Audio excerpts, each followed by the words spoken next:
দেখো পরের problem number question number 6, post operative care in veterinary surgery. এই veterinary surgery মানে আমার টেকনোলজি অ্যাপ্লাইড সায়েন্স, যেখানে আমরা মানে অ্যাপ্লাই করছি, এখানে অপারেশন বা সার্জারি করা হয়েছে। তাহলে main class technology applied science, কিন্তু আমরা দেখো পরেটা 630 এগ্রিকালচার অ্যান্ড রিলেটেড টেকনোলজি নিয়েছি। কেন? যে আমরা এই যে ভেটেরিনারি মানে হচ্ছে পশুদের চিকিৎসা হয়, তাহলে পশু মানেই হচ্ছে সেখানে আমাদের অ্যানিম্যাল হাজবেন্ডারি মানে পশুপালন, সেখানে যেতে হবে। তাহলে পশুপালনের নাম্বারটা হচ্ছে 636।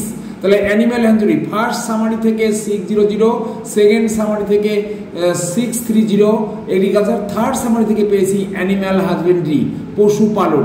এবার তার সাব ডিভিশন 636.089 ভেটেরিনারি সায়েন্সেস, সেইখানে গিয়ে আমরা একটা নির্দেশ পেয়েছি, add to base number 636.089 the numbers following 61 in 610 থেকে 619।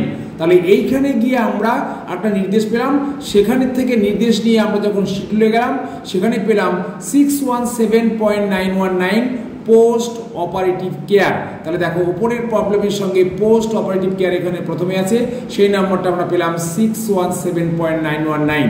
আর তার আগে ভেটেরিনারি সার্জারি পেয়েছি আমরা 636.089। তাহলে এই দুটো নাম্বার যোগ করলে আমাদের সিনথেসিস হবে। আর ইনস্ট্রাকশন অনুযায়ী দ্বিতীয়টা থেকে 61 বাদ দিয়ে যোগ করতে হবে। তাহলে কি নাম্বার দাঁড়ালো?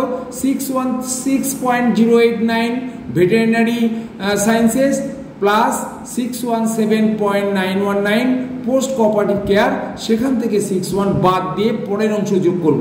অতএব ইকুয়াল টু 636.0897919।